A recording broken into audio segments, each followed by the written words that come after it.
Hey guys, how are you? Thanks for stopping by today. I got my buddy here, Don, the great Sootch 00, The great. and we're going to talk about some guns today. Answer a bunch of your questions, and anything that you've got, any kind of firearms related question, life related question, whatever you have. We are also unlicensed therapists, so we can tell you pretty much anything that you want to hear. A little recoil therapy is always right. good. Recoil therapy, it'll fix almost anything. That's a fact. Well, let's kind of jump into some of the questions that we have in here early, and we'll just talk about a little bit of the stuff that we have. So I've got a question from Chris Matthews. He says, "Hey, Robbie, hope you're well. I was trying to find recoil springs for a Shield 9mm and an XDS Model 2 9mm.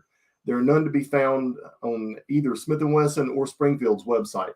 I tell you, one of the best places that I've found to find recoil springs is Wolf Gun Springs. Yeah. Wolf is an excellent resource for many different firearm springs that you need, from recoil springs, trigger springs. They've got a huge assortment of springs available. So I would check them out. If anybody has a spring for it, it would be Wolf. And I've got a question here from David Frost. And David says, "Hey, Robbie, I'm torn between the Magpul Hunter Edition Savage 6.5 Creedmoor with a 22-inch barrel versus the Savage Tactical 24-inch barrel rifle. I can get either for about $699. Which one is better?" And David, it really comes down to barrel length. You're going to get a little more muzzle velocity with a 24-inch over the 22-inch. I would look at weight as being a factor. Also, how far you're planning on shooting the rifle. If you're only planning on shooting out to 600, 700, 800 yards, or even 1,000, the 22-inch barrel is fine for 1,000. The 24-inch barrel is fine for 1,000. Big consideration is if you're going to put a muzzle brake on it, you're going to add length to the barrel. If you're going to put a suppressor on it, you're going to add length to the barrel. So anytime I'm adding accessories to the muzzle, I always try and go as short as I possibly can that will still allow me to reach the maximum distance that I'm trying to achieve. So I would kind of let that and weight be your deciding factors. If it was mine personally, it would be the 22-inch. The majority of my Creedmoors that I have are built in 22-inch, and I found that to be more than adequate out to 1,000 yards. Let's see what else we've got in here. D. Harden says, "Hello and good morning from Oklahoma Panhandle. What is a good scope for a 30-06? It really depends on your budget. But me personally, I really like the optics from Primary Arms. I know we're both a huge fan of the Primary Arms optics. They're 4x14 by 44 with an R-Grid reticle is a really good scope, and they're around $300. And illuminated reticles, the R-Grid reticle that's in it, first focal plane target turrets. I mean, it's a lot of bang for your buck. And that is somebody's looking for a good scope that's not going to bust their budget. That is always what I recommend. Yeah, I'm finding though that like Burris is really coming out with some really nice quality glass. The big thing is the glass. And who's the parent company of Burris? Steiner. Yes, Steiner. Also, a lot of the Leupold scopes, especially the higher end. Mm-hmm. If you're going to get the low end, I would go with Primary Arms. It'll save you money. It's really good quality glass. A lot of their optics have Japanese glass in them. Mm-hmm. So especially their Platinum series. So again, it's just really according to budget, what you're doing as far as, where you're shooting. If like in the desert, a lot of times it's a lot of just blending in. So it's kind of nice to have a good clarity of your glass. I found out that using a decent scope one time. It was a Leatherwood Hilux, I believe. And I was trying to hit this target at 300 yards, and a guy handed me an ACOG, which is 4 power. Yep. And I could see it all of a sudden. So the glass really makes a big difference. So take the budget you have and spend as much as you can, but compare it with Primary Arms because they are putting out some really good quality glass. I agree with that completely.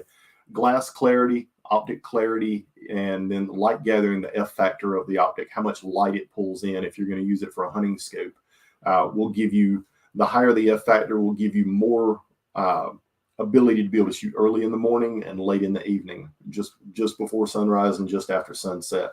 So always try and look at the F factor of the glass if you're using it for a hunting optic as well. Chris Matthews says, "Hey, Robbie and Mr. Dunn." Mr. I'm not a Mr. yet. He's the gunsmith. I'm the assembler.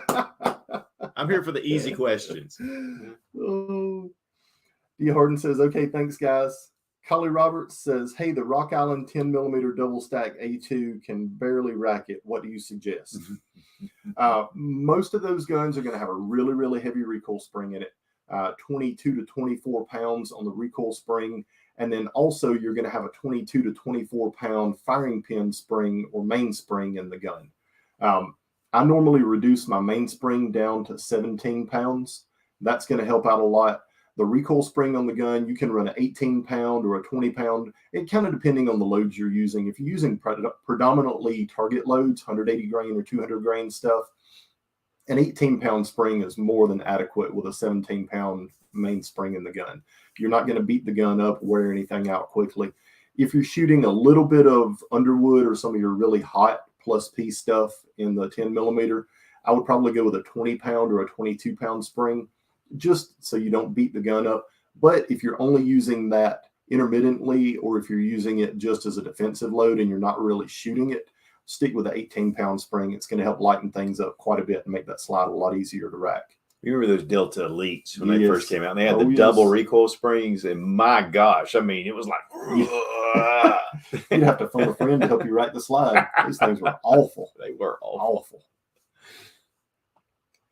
Chris Matthews, "How often would you change out the gas rings, and where is a good place to get some?" Good source for gas rings has always been Brownells. I've used them for years. They're a military supplier for a lot of parts. So check out Brownells, get your gas rings from them. I tend to stay away from the spiral lock gas rings, the one-piece gas rings. I've seen a lot of issues with them over the years. I've had a lot better performance and a lot more reliability with the 3-ring system. So I always recommend the 3-ring over the spiral lock rings. How often do you change it? It's according to how much you shoot, though, I guess. It does. Really Realistically, you should be changing those out about every 3,000 rounds. And a quick test you can do with your bolt carrier group to see if your gas rings are wearing. Pull the bolt out of the carrier as far as it'll go, and stand it up on the table. If the gas rings will hold the bolt up on the table, the gas rings are still good. If you set it down on the table and the bolt carrier collapses on top of the bolt, the rings are worn out and need to be replaced. So that's just a quick and dirty little tip that you can use to check those, without running into cycling issues. You can get ahead of it. Chris Matthews, "Can you do a video on how to mount a scope or a LPVO if you haven't already?" That's actually something that I've got coming up, is how to properly mount a scope. And I do it a little bit differently than a lot of people do. I don't use all the bubble levels and shims and things that you stick in the end of your barrel and guides and grids and all of that. I don't do any of that. That stuff is way, way too complicated for me. I like to simplify things and really dumb it down to the easiest, most efficient possible way that I can do things. So just to kind of give you a heads up on how I do it, I use a one-piece scope rail, and I go to the auto parts store and I get a big thick pack of feeler gauges, and I'll put feeler gauges under my scope on top of the one-piece rail. There's a flat spot where your elevation and windage adjustments are. There's a flat spot there. Put your rings on, snug your rings down just enough where you can still turn the scope a little bit. Put feeler gauges between the scope base and the bottom of the scope, and until you get it to where it's a dead fit. You can barely rock it back and forth, and try and go up. Try and use your big feeler gauges first, and save your 1,000th and 2,000th feeler gauges for your final adjustments. Once you get it exactly where you want it, snug your caps down, pull the feeler gauges out, and it will be dead level to the Picatinny rail on top of your scope, on top of your rifle. So even if the room you're in is not level. That's right. That's right, because you're leveling the optic to the mount itself, which is the best possible way to do it. So if the manufacturer drilled your screws and they're offset to one side or the other, you're kind of SOL. But you normally don't see that. Normally the screws are drilled perpendicular to the receiver. Everything's parallel and lined up like it's supposed to be. And when you put those feeler gauges in there and level it out, you'll have a perfectly level scope every time. You won't have to question it. Now, the thing you may have to question is once you get it leveled and tightened down, when you put the rifle up on your shoulder has kind of a cant to it right here. The rifle doesn't fit perfectly straight up and down. So when a lot of people shoulder a rifle, it's in the cant in their shoulder. So the rifle is canted just a little bit. And you'll think that your reticle is not square, but it's not the reticle. It's actually the rifle being canted while it's in your shoulder. JJ Griffin says, thumbs up, boys. Thumbs up to you, JJ. Thanks for watching, bud. David 8719 says, I'm a lefty. Me too. Can I put a safety on a 1911? Only on one side instead of an ambi. So far as I know, no one makes a single side safety for a 1911 for lefties, other than the ambis. Now, one option that you do have is to mill the pad flat on the left side. That way it's out of the way, and you've still got the activation part there, but the safety itself, the arm will be gone. So that would be about the only option that you have for that. Yeah, because the activation of the safety, that's just an extension on the left. So you got to have at least that part. That's right. Yeah, the engagement portion is actually on the left side, on the safety where it engages the sear. So you have to have that little paddle piece on the side of the frame there that goes into the frame and engages the sear.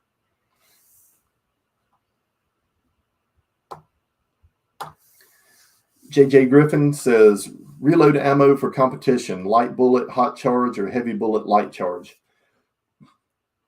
JJ, this one it really kind of comes down to personal preference, what you're looking for in the feel that you want out of the firearm. When I first started shooting competitively 20-something years ago, I liked a heavy bullet with a really fast burning powder. And it gave me more of a push on the gun and a lot less snap. The further along in my competitive shooting career that I got, I tended to move away from that and move more toward a lighter bullet with a faster burning powder that gave me a quick little snap, and the gun recovered a lot quicker.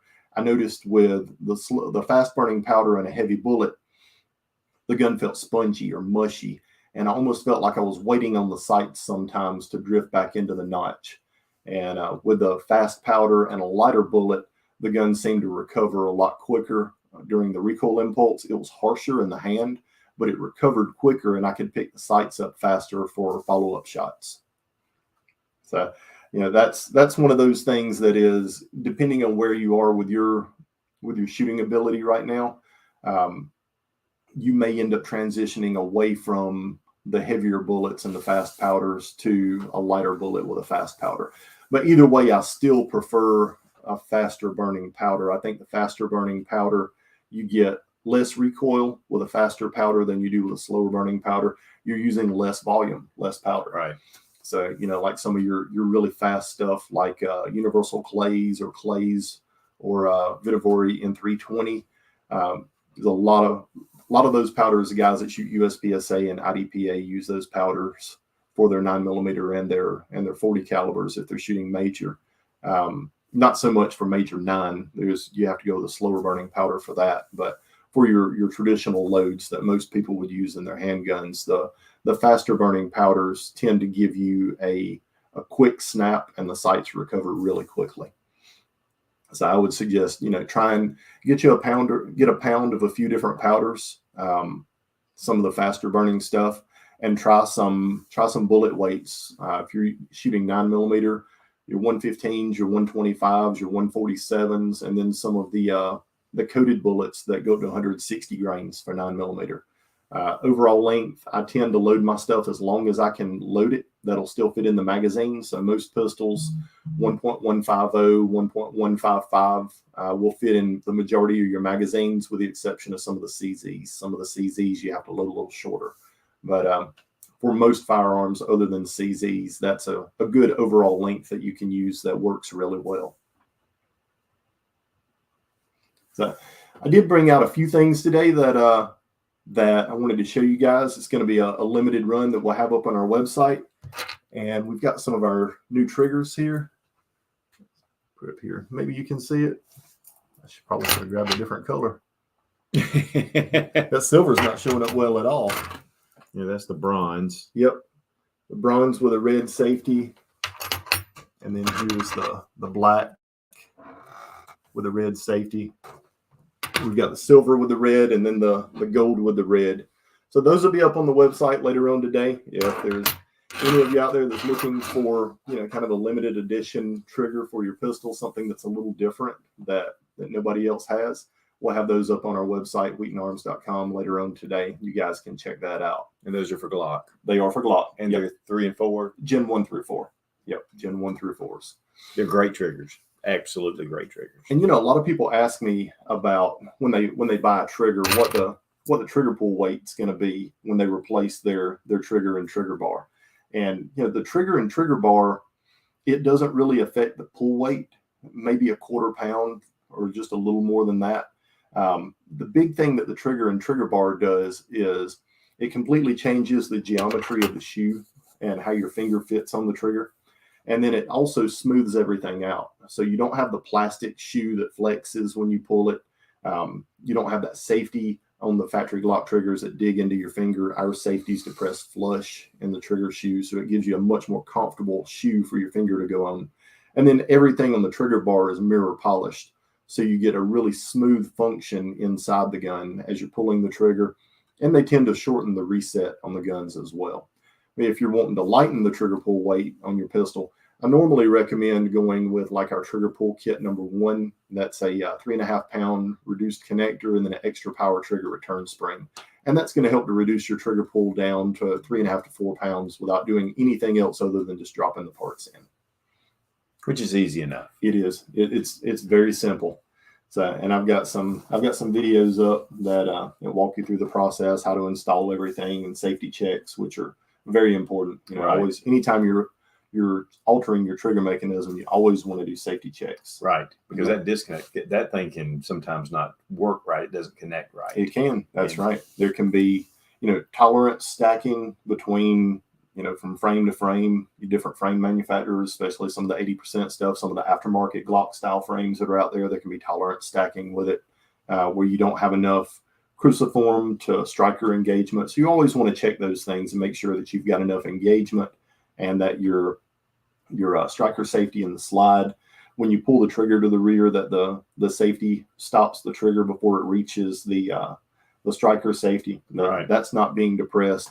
That when you pull the trigger to the rear and the safety engages, that the cruciform on the trigger bar is still sitting on top of the drop shelf in the ejector housing, and you can't push the cruciform down. It should stay in place. Right. So a lot of little things that you need to look at that a lot of people aren't aware of when they buy aftermarket parts. Like, oh, I'll just throw it in my gun, it'll be fine. I'll take it out and shoot it. And 99 times out of 100, it is. But, yeah, I've never had one that hasn't worked, but I've seen where people have had them that didn't work. Yep. Yeah. So there's always a potential that with tolerance stacking that things don't line up right, and you always need to check that and be aware of how to check all of those things. Right. So what's a new toy that you've been playing with lately? I have the new Beretta A300 Ultra Patrol. Yeah, that is a fantastic shotgun. Got coming up the new Canic MC, this small micro compact. Yep. It's coming. Should have it. And been working on the Strike One. The Strike One, which is very similar to the Archon B, but this is one of the originals, and it has some differences to it. It's Italian made, super fast, super flat. I mean, in fact, the Spetsnaz was using some of those and testing them. Wow. And it's just an incredible gun. And then I'll say, I have one of the new Beretta 80Xs coming. So I'm pretty excited about that. I just did the review on the 85, Model 85, and the 84. And I love those guns, but Beretta's now kind of resurrected. So, I think that's a good thing. Those little guns have almost a cult following. They're beautiful. The price has gone up through the roof on those things in the last few years after Beretta discontinued them because so many people like that firearm.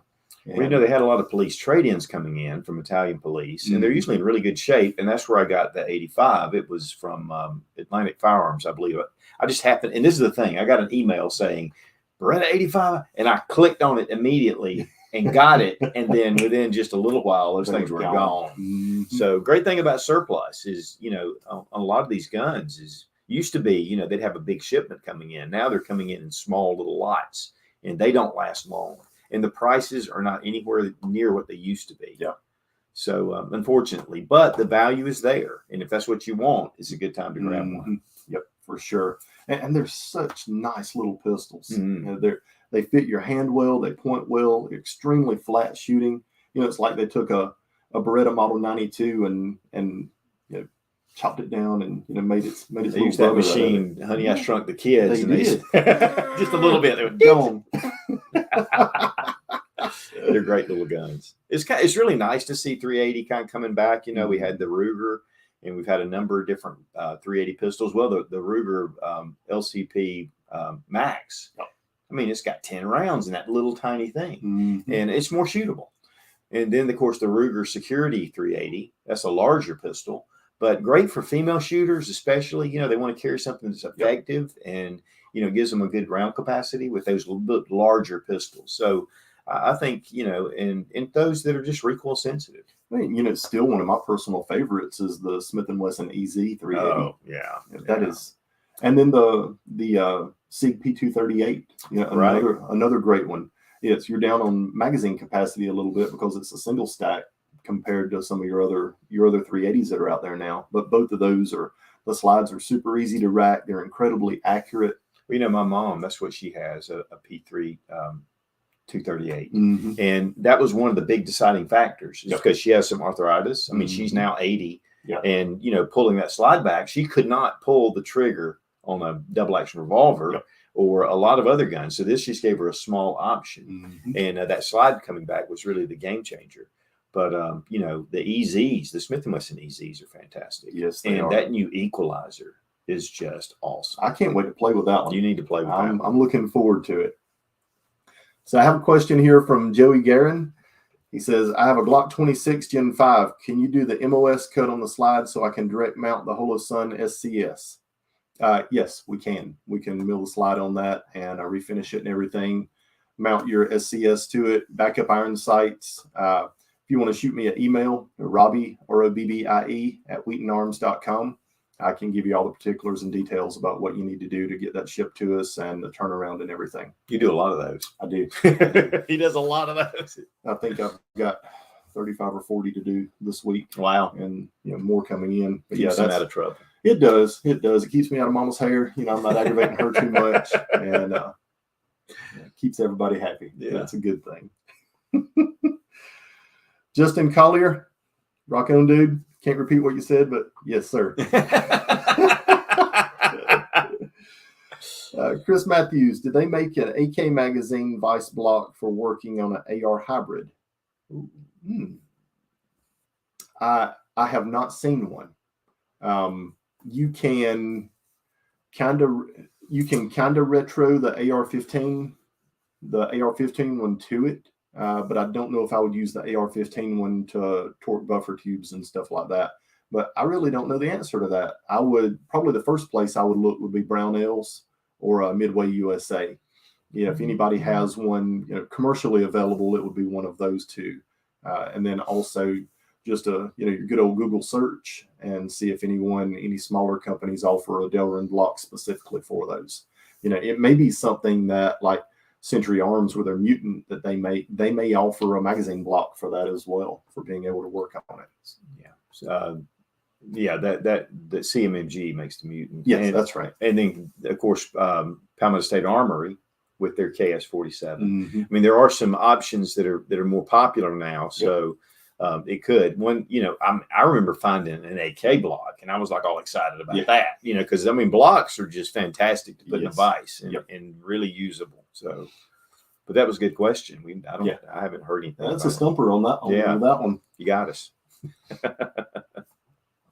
Chris Matthews says, I have a new AR, haven't shot it yet, but noticed after cycling it a few times, it has a pronounced wear streak on top of the receiver. Is this normal for break-in? I realize there can be deviation with tolerances. Yeah, that's pretty normal that you'll see some wear on the inside of the receiver, especially if the gun is dry. One of the first things I do when I get a new AR is I just about soak the inside of the receiver with oil, the charging handle, the inside of the receiver, and then I put about a tablespoon of grease in the buffer tube itself, which does a few things. The grease in the buffer tube, it helps to quieten down the springy sound that you get from the spring in the buffer as it cycles back and forth. It just deadens that. And then it helps to keep everything lubed up for a long time also. And it's kind of a one and done deal. I put it in there, I leave it in there. I don't take it out and clean it or anything. It's just there to stay after that. But wet your bolt carrier group, especially if you get a new AR and you go to cycle it and it sounds all gritty and grindy, like it's got sand or sandpaper in it. The gun's really dry, and that's the anodized finish rubbing against each other, the charging handle especially. The charging handle rubbing inside the upper receiver as you pull it back, and you'll notice there'll be like white streaks on it. And that's where the anodizing is rubbing itself off when you're cycling it. When you put a nice thick coat of oil on there, I like 30 weight synthetic engine oil for cars. It's cheap by the quart, lasts a long time, and works extremely well. It doesn't break down in different environments and stuff, but normally that's what I use in the shop, and that's what I recommend to people also. But soak your charging handle, the inside of the receiver, and then put a light coat on your bolt carrier group as well and cycle it a few times, and all of that scratching and stuff is going to go away. Yeah, that dry anodizing is just like sandpaper almost. I mean, it's real fine, but yeah, you get that. You know, if you get a DLC coated bolt carrier, it's a little bit better. Yep. But yeah, it definitely has a lot. I hate to hear that. It's awful. Awful. And it's really bad. Like most of us now, we run ambi charging handles on our rifles, or at least an extended charging handle on our rifles. So when you grab that charging handle on one side and rack it, you're kicking the charging handle over to one side a little bit, which makes it drag down one side, and it'll drag on the top as you're pulling it to the rear, or on the bottom as you're pulling it to the rear. And all of that, being off center a little bit intensifies that scratchy sound that you hear. So putting some oil on that will all but completely eliminate it. It'll just sound like nothing. That's just the best way to describe it. That's right. It's a nice sound.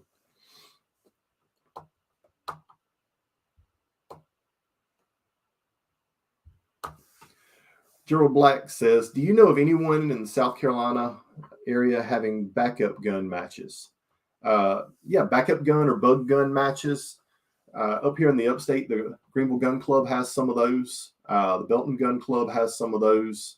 Those are two right off the top of my head that have bug gun matches. They're generally on the 5th Saturday, so they don't do them every month, but the 4 months out of the year that have a 5th Saturday, they usually do a bug gun match at one of or both of those clubs.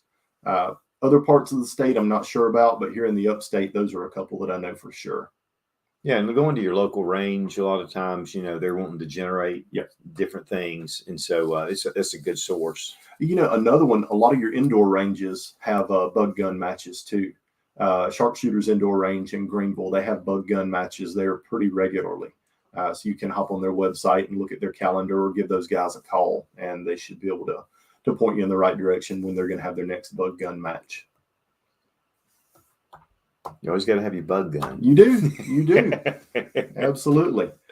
Collie Roberts, Robbie, can I send you my Bull Armory SAS2 TAC 25 comp for review?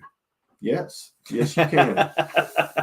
I tell you guys, for all the 2011s that are out there, there's some great companies that are building 2011s, but for the money, the Bull Armory 2011s, I think, are the top of the line. There's within a price range, right? You've got Springfield Armory, you've got Bull Armory, you've got Staccato, and I kind of lump all three of those in there together because price point wise, they're similar to one another. But the stuff from Bull Armory is exceptional. Slide to frame fit is as good as I've seen from custom gun manufacturers. The barrel fit is perfect, right where it's supposed to be. Accuracy is incredible. Triggers out of the box on those guns are as good as any custom pistol you'll ever buy. They're exceptional guns. If you haven't looked at the Bull Armory pistols, I highly recommend those. And I know they're be ready for a wait. I know that Yeah. I've got one of the ultralights, and I'm gonna tell you what, that is the coolest freaking gun. In fact, I'm having a custom holster made for it. But a buddy of mine wanted one, and he called Bull, and I think it's a 2-year wait right now. Yeah. And a lot of that has to do with just customs and getting guns in, but the demand on those guns is through the roof. Yeah. Bull Armory makes some of the best for the money 2011s you can buy. Just Absolutely. phenomenal. And they're just their standard 1911s are excellent. They're just really excellent. So I highly recommend Bull Armory. But that would be a great review. It would. Yes, it would. Four Stones Handcraft says, any worries about blowback in the face shooting an AR-15 left-handed? And if so, any fix for that besides glasses, of course? Thanks. This is something that I have dealt with pretty much my entire adult life, being left-handed shooting AR-15s. You get a lot of gas out of the ejection port in your right eye when you shoot the gun. It's just the layout of the rifle, how it's designed. Different gunpowders, you get different blowback with different gunpowders. A lot of your military stuff, M193 and M855.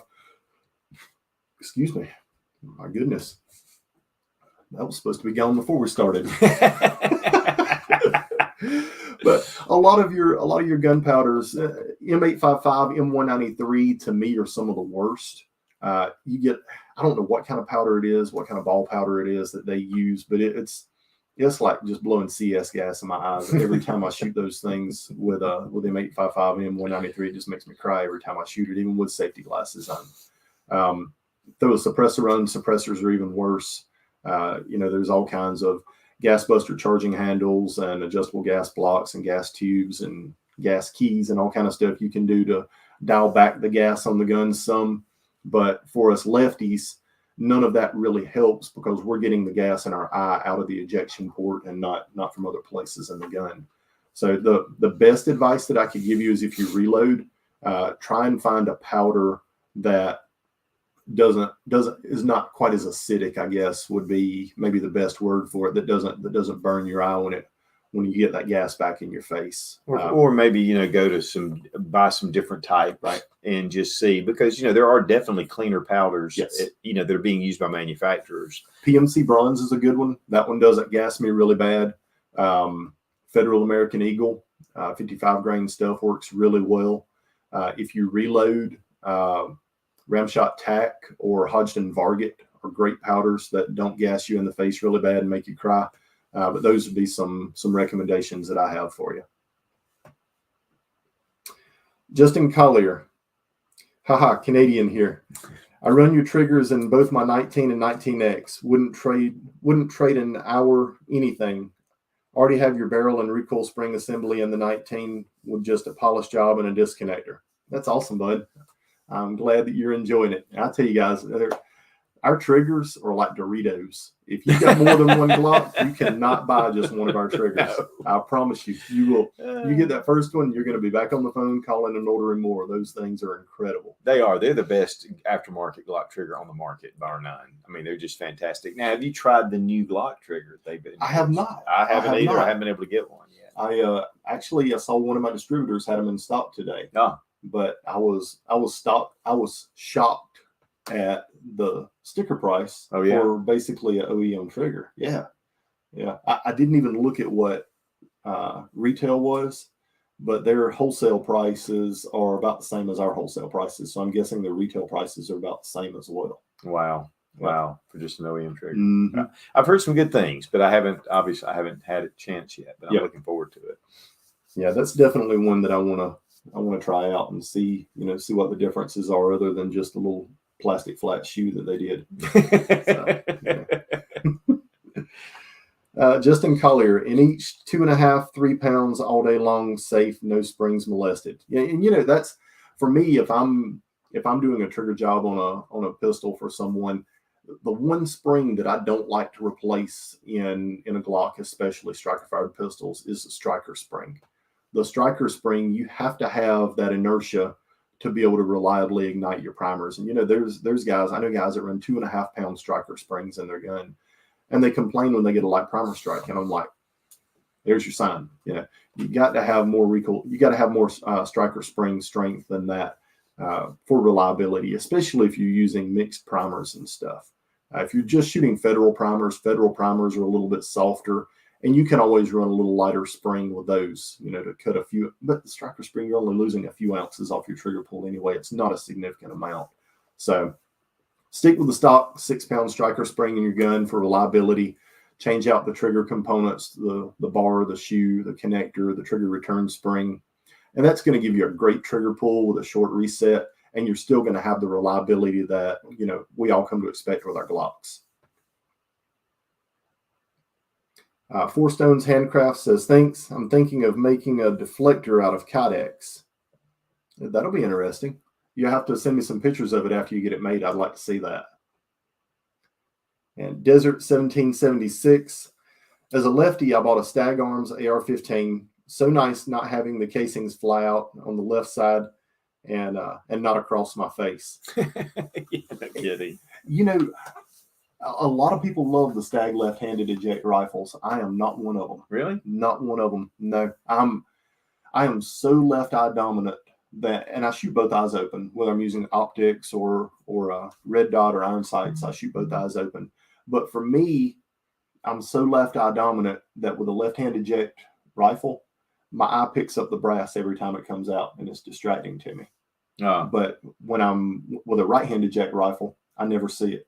I never see it when it comes out the right side. Now I can shift my focus and look to the right side and see it, but if I'm looking through the optic, I never see the brass. Oh, wow. I never see it coming out of a shotgun. I never see it coming out of a pistol. Wow. But anything that ejects out the left side, as soon as it comes out, I see that thing tumbling as soon as it comes out, and it's like, hey, what's that? Hey, what's squirrel. That? Yeah, exactly. A brass squirrel. Yeah. You know, how am I supposed to be engaging a bunch of targets, you know, to a 3-gun match or something? But you're not getting the gas in your face. You're not getting the gas in your face. That is a benefit. That is a benefit. I have a friend of mine that has one, and lefty, and he loves it too. Yeah. I mean, it's you know, it's definitely a good option to keep that gas out, unless you're a little bit, you know, OCD. Yeah. But you know, one thing that I would recommend with the lefty Stag is get you a spare bolt for your rifle. That way, if anything happens to it, your bolt breaks, it cracks, whatever, you've got a backup for it, because you can't just walk into any store and be able to buy an extra bolt for that rifle. So I would pick up a spare one of those. Old Soldier says, Robbie, when are you bringing out your 320 trigger? We've got our spring kits out already for the 320s that will reduce your trigger pull weight anywhere from down to 1.5 pounds to 4 pounds, depending on which combination of springs you use in your pistol. And we are still working on our new trigger shoe. We're redesigning some of the geometry on the shoe for some safety reasons that we've identified. But as soon as we get the geometry nailed down like we want it, we'll be releasing that one. But spring kits are available now on WheatonArms.com. That'll be popular. Yeah. Yep. Yeah, I tell you, I've been playing with my 320s a lot lately. Yeah. And really, really like them. Yeah. Really like them. I did one of our spring kits on a 365 the other day. Oh. And had a 2-pound trigger on a 365 with the stock shoe, and you know, real short reset and everything. It was impressive. Wow, that's impressive. A hair trigger. Yeah. But you know, that's most of my guns are like that. Yeah. But that's what I shoot all the time, and it's what I'm used to. And a 4-pound trigger feels heavy to me. Right. You know, it's not that I can't shoot it fast or can't shoot it accurately. It just, I always feel that wall when it hits it, and there's a stopping point that, you know, it always stops right before I break the shot, and it's a little bit distracting. I'm a little bit of a princess when it comes to my triggers. You know, I'm not gonna lie about it. I am a trigger snob. You know, anybody that's ever used one of our triggers will attest. That's to true. That. That's true enough. Yes, he is a trigger snob, but yeah, I like a good trigger in all my guns, rifles, shotguns, pistols. I like a good trigger, and you know, 2.5 pounds is kind of what I shoot for in all of them. Right. I like that consistency across the board. If I pick one up and shoot it, I get the same pull weight. You know, if it's a rifle or pistol or whatever, it all feels the same. So it just transitions well for me. 2-pound trigger though is a little bit hair trigger for me. I like it about 4. I mean, as far as optimum, just for me, just for shooting it. But yeah, but it's nice though. Yeah. And my carry triggers are a little heavier. I'm about 3.5 on my carry triggers, but anything that's not a carry gun has got about a 2-pound trigger in it. Especially competitive shooting, doesn't make it sweet. It does. Yes, it does. Desert 1776 asks, 45 Stones Handcraft. My Beretta CX4 Storm 9mm is also a favorite because it's ambi and I switched the ejector port to the left side. That's kind of cool, though. There are firearms that you can switch that. Mm. You know, they've come out with a number of different ones. So A lot of your bullpups now, right, or you're able to swap right. those from side to side. So I'm a big fan of that, being able, especially with a bullpup, to move that ejection port out the left side instead of the right side. Yeah, and even charging handles and things. I mean, there's a lot of different options that are coming out. It makes it really, really user friendly. And two, sometimes you're right-handed. You may want to keep that ejection port or the charging handle on the right side. That's right. It's a lot of preference. It is. A lot of that is personal preference, what the individual user likes, what they want their gun to feel like. And, it's like the Springfield Hellion. That rifle is designed, you can do right-hand eject or left-hand eject, but one of the nice features is it has a shell deflector on it. So if you have to go weak side or strong side with it, yet the shell deflector still kicks the brass away from you so it doesn't hit you in the mouth. Right. And, if that always helps. If you've ever shot a bullpup and had that brass fly out and hit you in the mouth, it hurts. Yeah, been there, done that, and got the T-shirt for it. But it's nice that Springfield thought about that and incorporated a shell deflector in it. So if you do have to go weak side or strong side with it, the brass is still kicked away from you. That was a nice feature I liked with that. I think it's the only bullpup that I've shot that actually has a shell deflector on it that keeps the brass out of your face. Yeah, they're great guns. Yep. Chris Matthews says there's been some talk about the new SIG service rifle being compatible with current AR-10 lowers. Is there any truth to this? Short answer is I don't know. I have yet to get my hands on one of those and play with it. So I don't know if there's any kind of cross compatibility with the uppers or anything yet. I am very interested in the new round that they developed, especially with the pressures that they're saying that the cartridge is capable of. I look at like our 5.56 that the military uses right now in the M4 platform. It generates 45,000 psi. Just for a round number, it might be 48 or 52, but it's about 45,000, 50,000 psi that cartridge generates. The new SIG cartridge is supposed to generate in excess of 100,000 psi.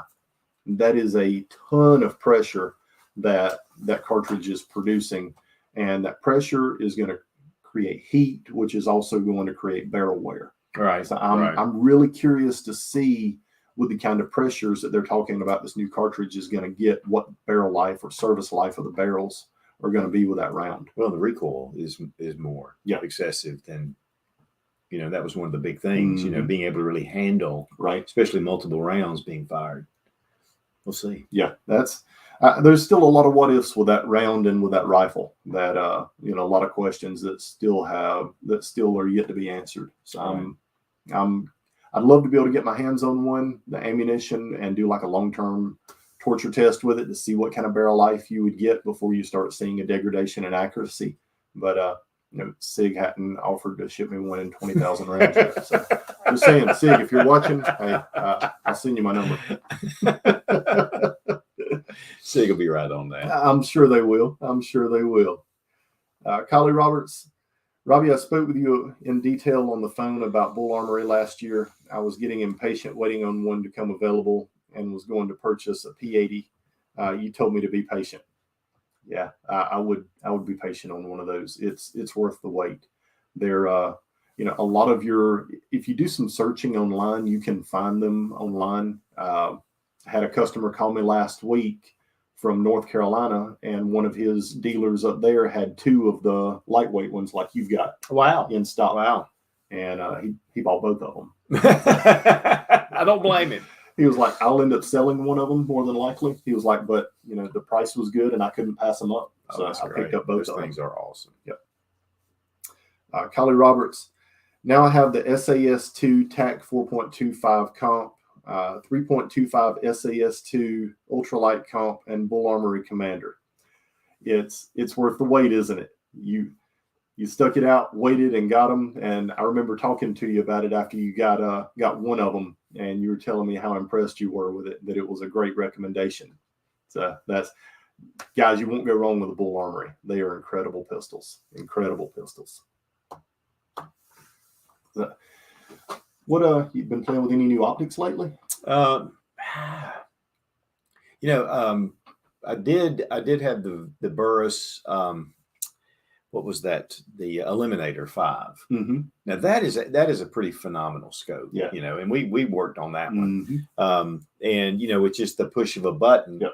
It range finds right there in your reticle, and it tells you how far the distance is, and it's right on it. And it was funny because we had steel set up, 100, 200, 300 yards. Mm-hmm. I really would like to have gotten it out farther. Yeah. But when you put it on the steel, I mean, it came up the exact yardage. Mm-hmm. And then you build in the bullet coefficient, so it gives you the bullet drop. It gives you everything right there. Yeah. And then that little handheld, because you can hit a button on the side of the scope, or you can just hit that little. The first one they came out with just had the button on the side of the scope, and it was kind of difficult to get to it and depress it and keep the rifle lined up on the target. Yeah. So you're always shifting stuff around, trying to get it there and press that button. So it was really nice to see that handheld button to be able to click it, because then you're not disturbing the rifle or your shooting position to be able to range your target. Well, when I first got it, I was like, Lord have mercy, this thing's going to be complicated. I was like, what is this? It was like, what the heck?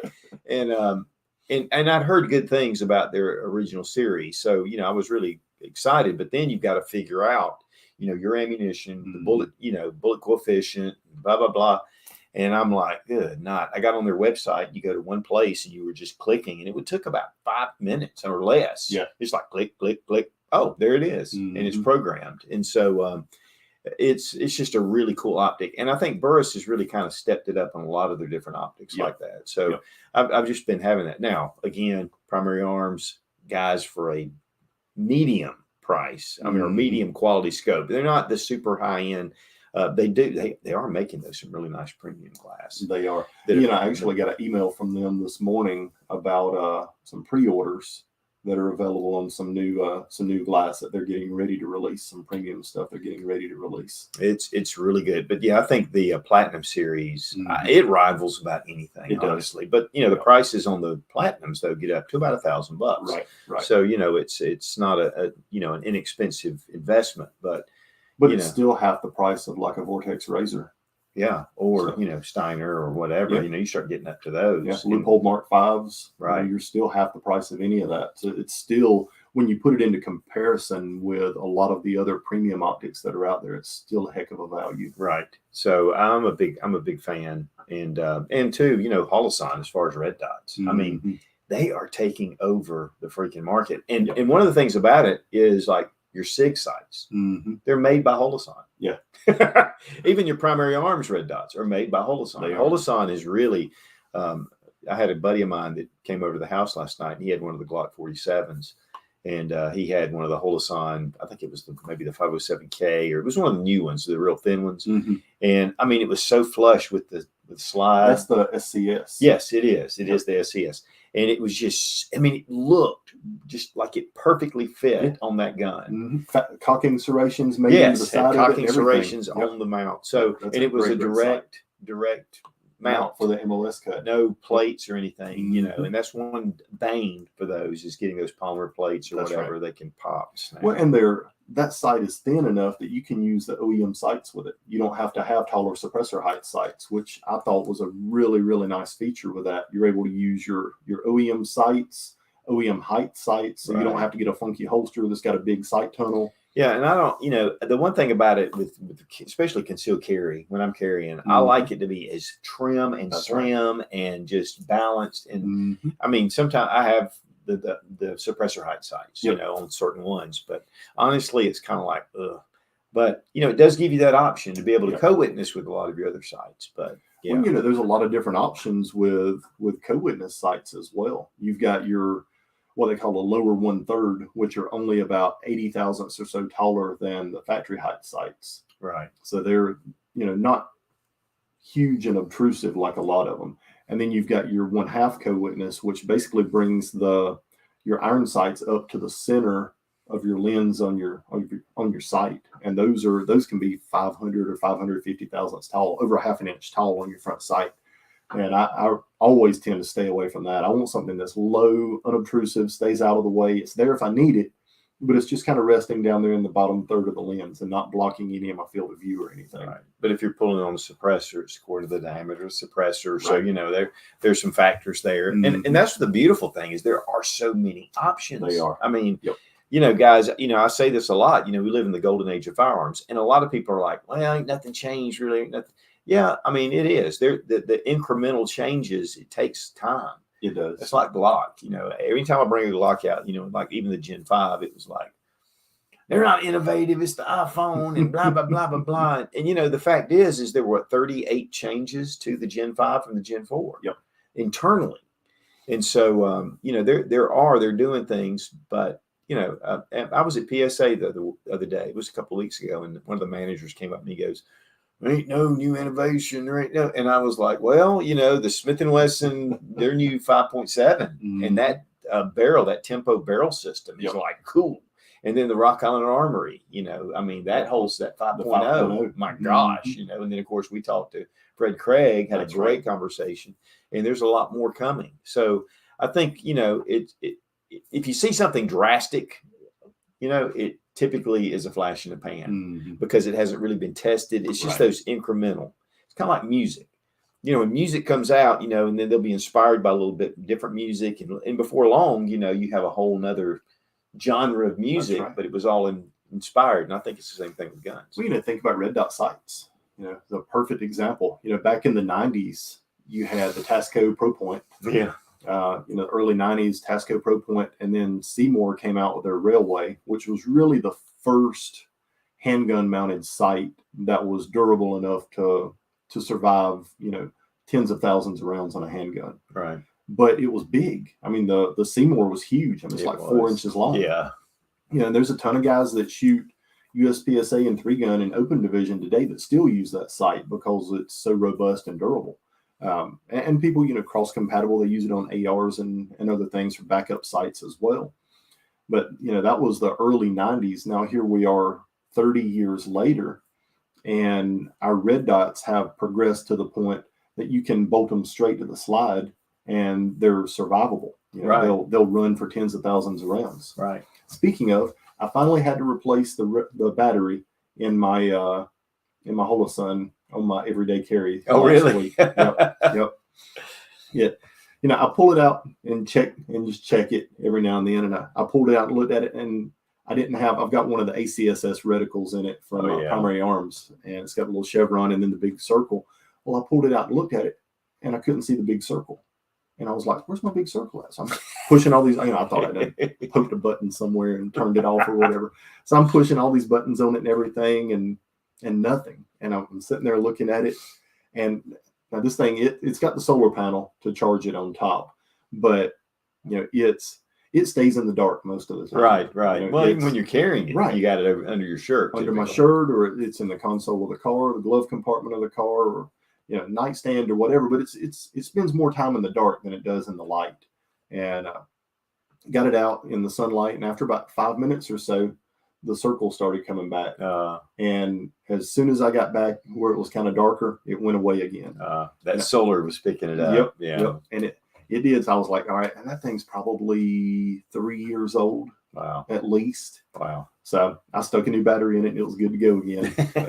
I was like, okay, so now I know like a 3-year window is about what I get out of it with it staying in the dark all the time and not being charged. But it's important, checking that. But also one thing about concealed carry is you get lint. Mm-hmm. I mean, you just get it's clothes, it's that dust from your, and you pull it out, it looks like somebody put baby powder in there. And it's like, what the heck? Mm-hmm. And keep making sure that you maintain those, because a lot of times if you're carrying a concealed carry, and I'm guilty of this, is I get at night, I get ready to put my stuff away, take my belt off, take the gun, don't even get it out of the holster, stick it, in my place for my guns. And then, the next day, pick it up in the holster, stick it on my belt and go. Mm-hmm.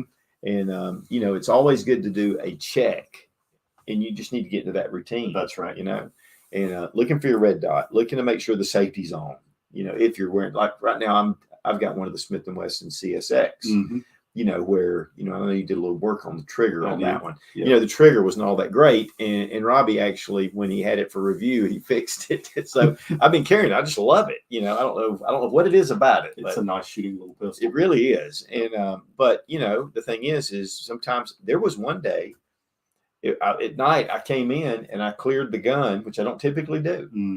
And when I racked the slide, there was not a round in the chamber.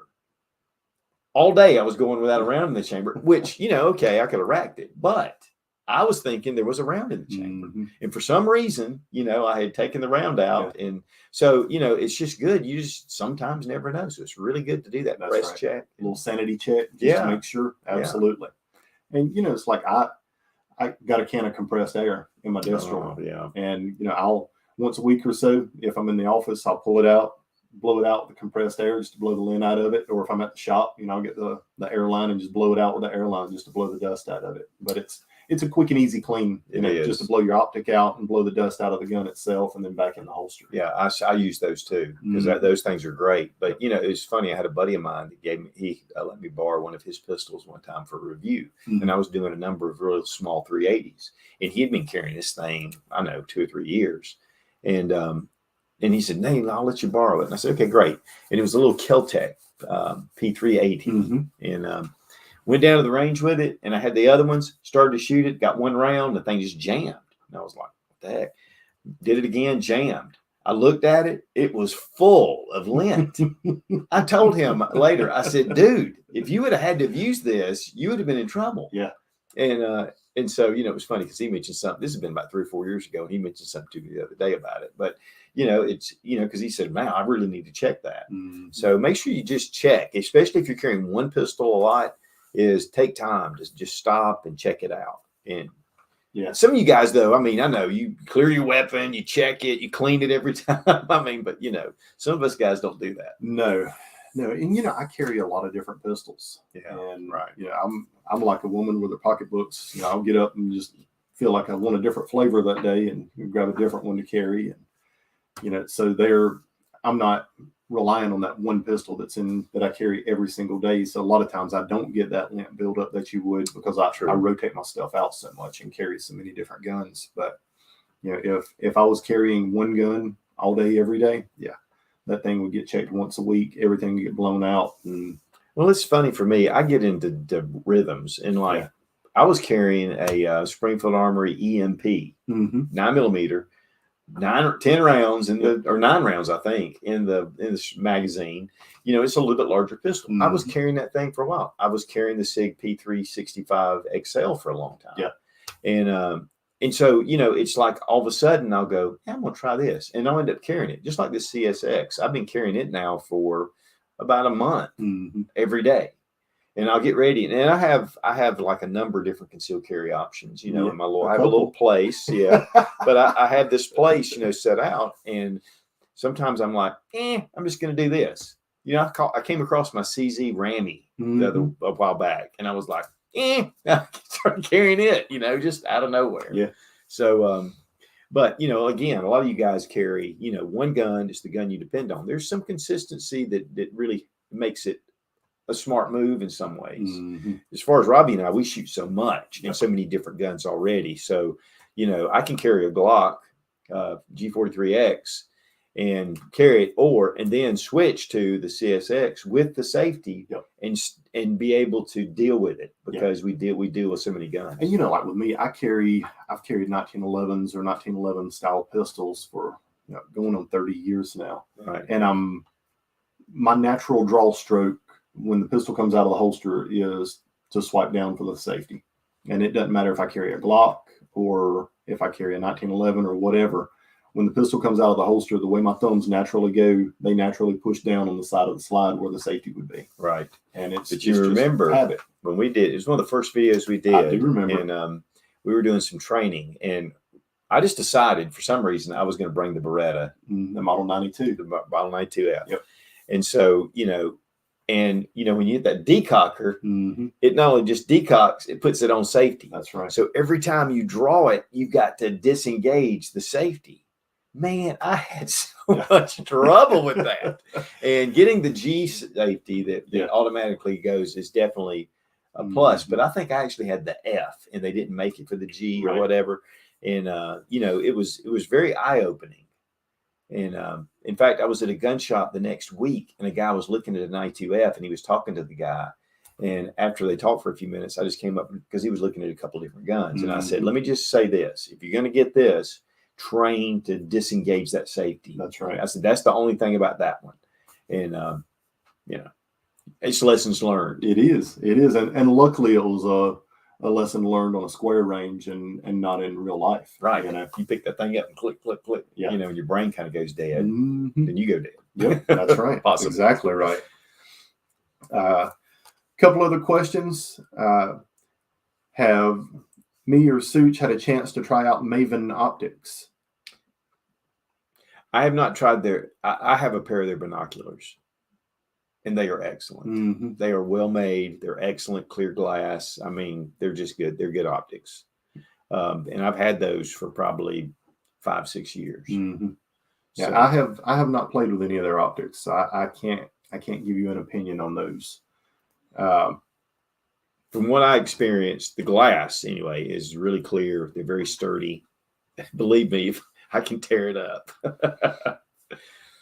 So I got a message from our good friend, Mr. River. He says, hi, gents, 30 days to the gathering.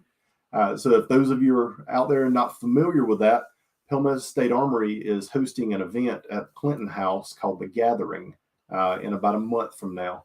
And Don and I will both be there, and look forward to meeting a bunch of you that we get to talk to on here. But it'll be a great event. A lot of vendors there, a lot of live fire, so you can shoot a lot of different guns, kind of a try it before you buy it type deal. You'll be able to see a lot of the guns that were released at SHOT Show that maybe haven't hit the shelves yet, and you'll get a chance to be able to try those out. But it's just a great weekend to go out and experience some good times with some great people and play with a lot of new and innovative firearms that are coming to the industry right now. Well, they have everybody there. Glock's there. Palmetto State Armory, they have all their stuff laid out. SIG, IWI. I mean, everybody. I think the only company that didn't have a range bay was Ruger. I don't think they were there. But Smith & Wesson, everyone. In fact, I got to shoot the new FN high power there. Yes. And that's the only time I've ever seen one, and the only time I've ever shot one. So, but it's like $40 for a day. And I think if you do the 2 days, it's March 24th and 25th. And they have some food trucks. Incredible food. I mean, and so you get to shoot. I mean, you walk up there and they'll say, what do you want to shoot? And you can shoot it. They don't charge you to shoot. So you pay this fee, and then you just shoot as much as you want to, or as much as you can, you know. And so it is definitely well worth it. And again, the vendors, there's a lot of different vendors. That's there. right. So it's like SHOT Show, range day at SHOT Show for some, for just regular people, just everybody, non-industry. Yeah. Non-industry exactly people. Right. And it's March 24th and 25th. We're going to be there, and Dave Rivers going to be there, and a lot of other people. So we're looking forward to it. Yeah, Kevin Ramsey commented, said he's accomplished a minor miracle. His wife is coming with him to the gathering. Hey, we look forward to seeing you guys there. That is awesome. And it's we actually ran over. It's a little after 1 o'clock. So hey guys, it is. Can you believe it? Can you believe it? Hey, he and I are just getting started. All right, this was just our warm up. Oh yeah, we could talk here for 2-3 hours. So, but we'd put you guys to sleep. Yeah. But thank you guys very much for stopping by. I hope you really enjoyed the live. Make sure that you share this with your friends. This will be every Monday going forward from 12 o'clock to 1 Eastern Standard Time. So make sure if you got friends out there that love guns as much as we do, and as much as you do, that you share it with them. And let's see if we can grow our channel a little bit. But until next time, see you guys next Monday at 12. Y'all have a great week.